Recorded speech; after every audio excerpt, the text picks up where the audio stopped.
Do solo nascem as plantas que captam a energia do sol.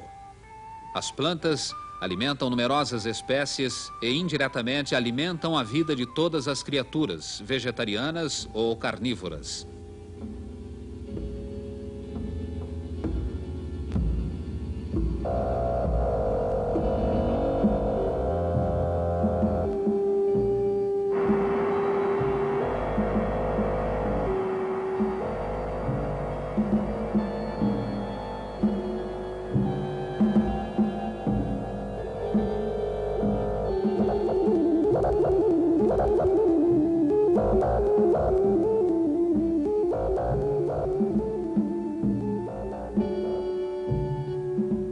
O solo é a matéria-prima da vida, uma mistura milagrosa na qual entram grãos de areia e partículas de barro, que são produto da ação do tempo e da água. Mas isso não basta. A vida precisa enriquecer o solo com outras matérias-primas para alimentar outras vidas. Por isso, a vida inventou a erosão da pedra. Ela corrói a pedra através dos líquens, que são parte fungo, parte alga. Com os seus ácidos, o líquen desgasta a pedra e prepara um leito para as plantas mais simples. Um líquen pode ajudar a transformar a madeira morta em um jardim de musgo. Estas plantas, chamadas hepáticas, são parentes do musgo. Elas armazenam materiais orgânicos geração após geração. Quando surgem os brotos de samambaia, é sinal de que já existe terra bastante para permitir o crescimento de toda uma galáxia de plantas florescentes. Materiais da terra, do ar e da água se incorporam ao corpo das plantas. E quando as plantas apodrecem, esses materiais se juntam ao solo. Se tudo correr bem, uma comunidade florescente se formará todos os anos na medida em que o solo for reabastecido.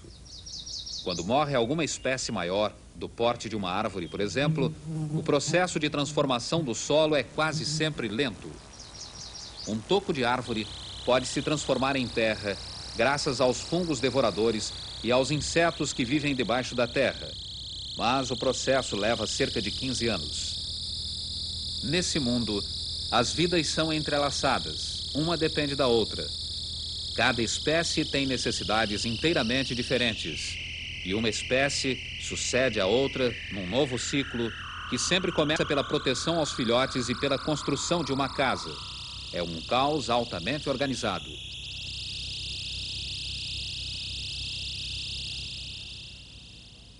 A cada geração, o solo se enriquece com os subprodutos da vida e da morte. Besouros da terra, devoradores de carniça, predadores, espécies sombrias que fogem da luz.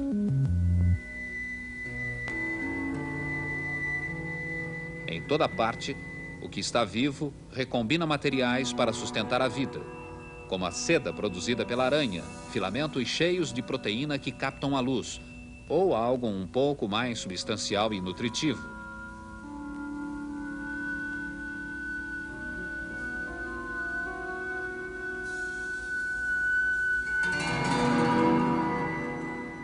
Quando uma aranha tece sua teia, acontece uma verdadeira chuva de corpos de insetos.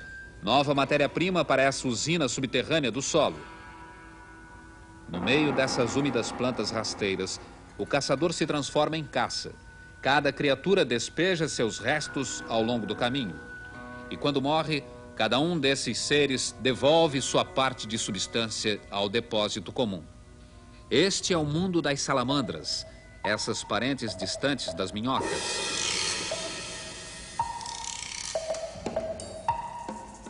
Dentro de um toco que apodrece, são ideais as condições para os animais que não se afastaram definitivamente da água.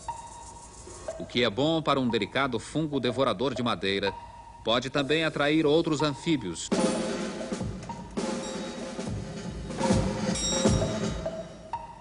Como esta outra espécie de salamandra, parente dos sapos e das rãs, membro do primeiro grupo de vertebrados a explorar o solo.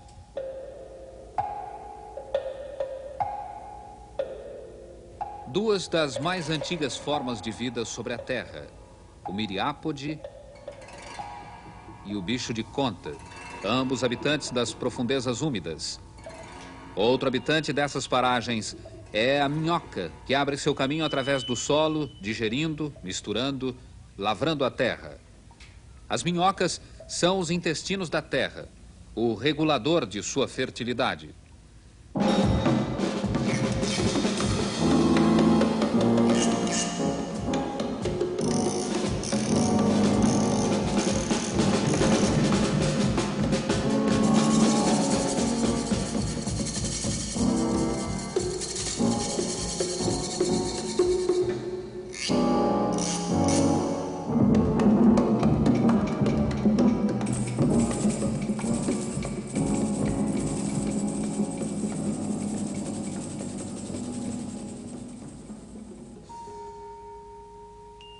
As raízes só conseguem abrir seu caminho no solo porque existem os animais que revolvem a terra. Eles armazenam as partículas soltas, cultivam essas partículas e as fertilizam.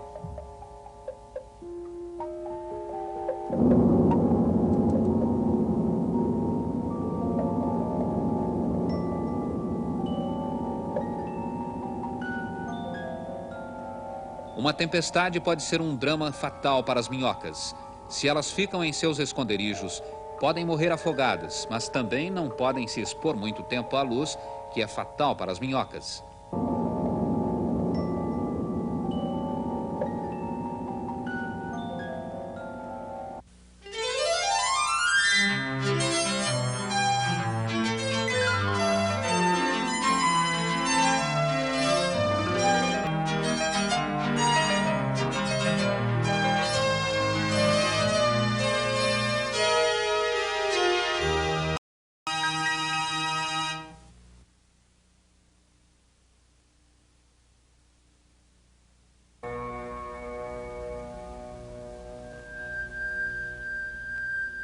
Escondido debaixo dos nossos pés, muitas vezes invisível a olho nu, existe um outro mundo, um mundo vital.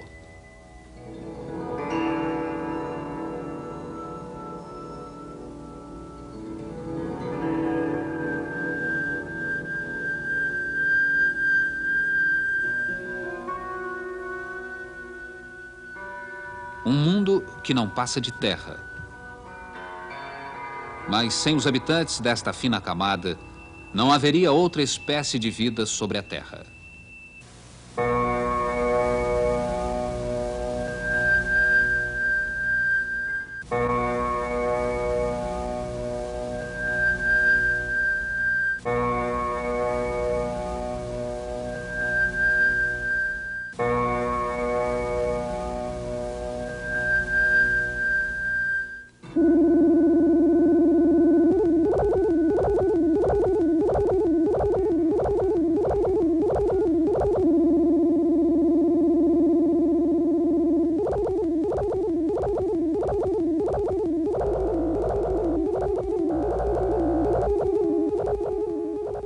A vida se processa em ciclos.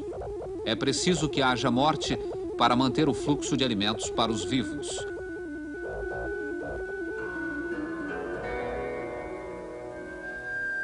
Tudo que a vida juntou deve ser separado. É assim que surge a matéria-prima que será utilizada de novo. Todo ano, na primavera, as folhas caem e depois apodrecem no inverno. Em seguida, entram no processo digestivo, no chão da floresta. Um exército de transformadores de folhas mastiga e abre caminho para o ataque das bactérias. É uma verdadeira explosão de populações que comem, se reproduzem e lavram a terra. Que põem em movimento o fluxo de matérias.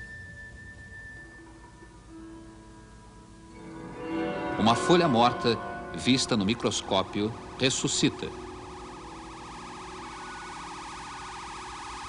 Nesta fina película úmida que existe ao redor de cada folha caída, acontece a ruptura final no mundo destes devoradores. São as bactérias da decomposição.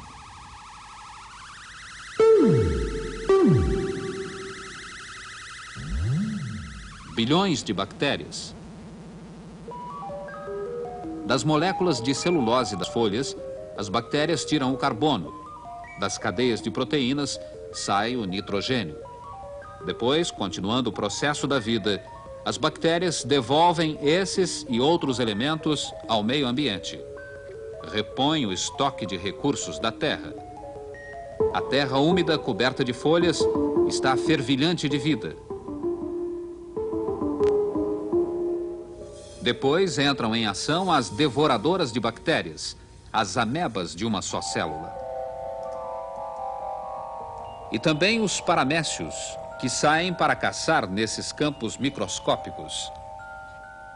Essas legiões invisíveis entram em repouso absoluto durante o inverno rigoroso no hemisfério norte e também no verão mais forte. Mas na umidade suave da primavera, essas bactérias pululam nos restos de plantas. Cada uma delas tem sua forma própria, seu próprio estilo de vida. Pode chegar a haver 20.000 desses vermes num pequeno dedal de terra. Devoradores de plantas, parasitas ou predadores que comem bactérias e restos. Este é o rotífero, menor que uma ameba, mas com milhares de células a mais. Ele gira sem cessar no meio dessa sopa de bactérias. Nesta escala da Terra, os grandes podem ser menores que um grão de poeira. A capacidade de mover-se na água serve às vezes para identificar uma espécie, como no caso da ameba. Há uma espécie chamada fungo do limo que caça como os animais e depois se imobiliza para reproduzir-se como as plantas.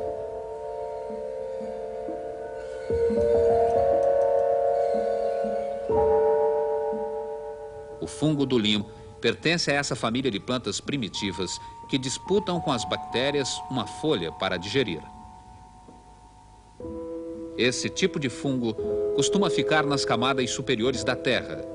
São muitas as espécies que se alimentam de substâncias químicas nesse banquete da decadência. Todas elas se reproduzem soltando minúsculos esporos semelhantes a sementes.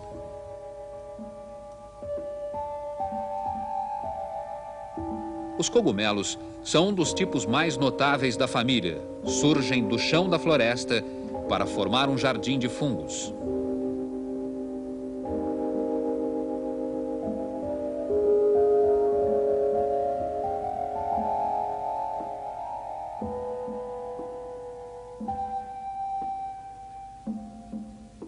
A maioria dos cogumelos é capaz de digerir a lignina, a parte mais dura da madeira. Quando o fungo morre, também é comido e reciclado. Uma nova substância se forma, produto de muitos habitantes do solo. O solo é a placenta do planeta, uma camada fina que absorve e alimenta a vida.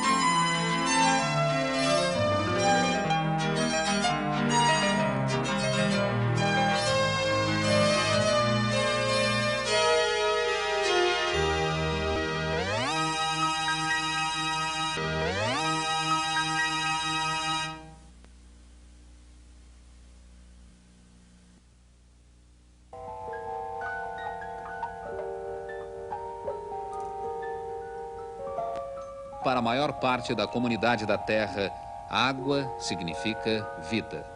A película líquida que envolve as partículas do solo atrai uma invasão de espécies aquáticas. Entre elas estão essas pequenas esferas que se chamam volvocales. São colônias de organismos microscópicos produtores de clorofila. Cada um dos membros da colônia, que tem apenas uma célula, faz vibrar o seu flagelo no mesmo ritmo do flagelo do vizinho para se mover na água.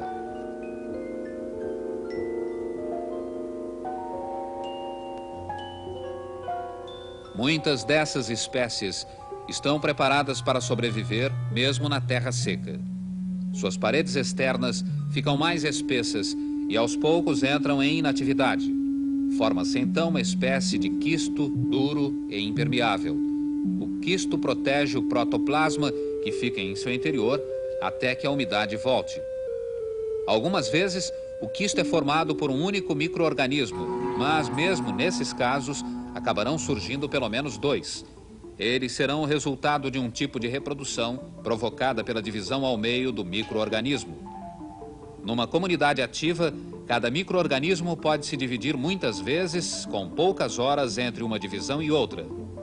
Mas se o processo se repete muitas vezes, as novas gerações de micro-organismos são cada vez menores e mais fracas.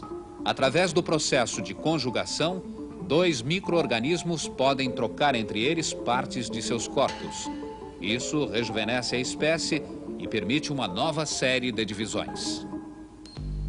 A verdadeira reprodução sexual mistura as possibilidades genéticas dentro de uma espécie e produz pequenas variações que muitas vezes permitem a própria sobrevivência da espécie. É isso que acontece quando, por exemplo, mudam as condições do meio ambiente e a espécie tende a se readaptar. Isto é toda uma geração de aranhas chocadas numa bolsa de seda e que passam seus primeiros dias sobre as costas da mãe. A diversidade da vida sobre a Terra e a autopreservação fazem com que cada espaço seja preenchido, cada tipo de material seja explorado. Cada criatura viva é uma fonte de energia e matéria que ajuda a manter em funcionamento o sistema. Pelo simples fato de estar viva, uma criatura expele carbono e oxigênio, irriga o solo com hidrogênio e nitrogênio, fertiliza a terra com produtos químicos orgânicos e bactérias que saem de seus intestinos. Tudo isso ajuda a criar esse meio ambiente especial que é o solo, onde evoluem vidas altamente especializadas. Estes insetos primitivos, que têm o tamanho de uma pulga, produzem o humus, essa mistura que fertiliza a terra, feita principalmente de dejetos de pequenos animais. Os predadores, como a centopeia, se encarregam de impedir que existam insetos demais. Para caçar, a centopeia usa as presas venenosas que tem no alto da cabeça. Em cada segmento do corpo, a centopeia tem duas pernas. Os miriápodes, que são vegetarianos, têm 4 pernas em cada segmento. Neste pedaço de solo do tamanho de um selo do correio, há muitas formas de sobreviver. Uma das formas é fingir-se de morto e cair fora depois de passado o perigo. Muitos habitantes do solo têm órgãos sensoriais especiais que os ajudam a evitar a luz, o calor, a seca. O caruncho, por exemplo, se defende da seca protegendo-se com uma camada de cera sobre a casca.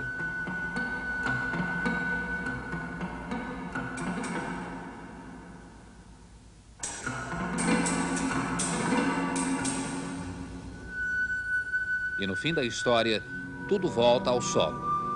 A salamandra, que se alimenta de vermes, agora se torna um banquete para os vermes e para os fungos. Os apetites se adaptam à comida disponível. Nada é desperdiçado. Entre os organismos microscópicos também é assim. Um rotífero limpa os arredores, produzindo um sorvedouro que atrai tudo para a sua boca.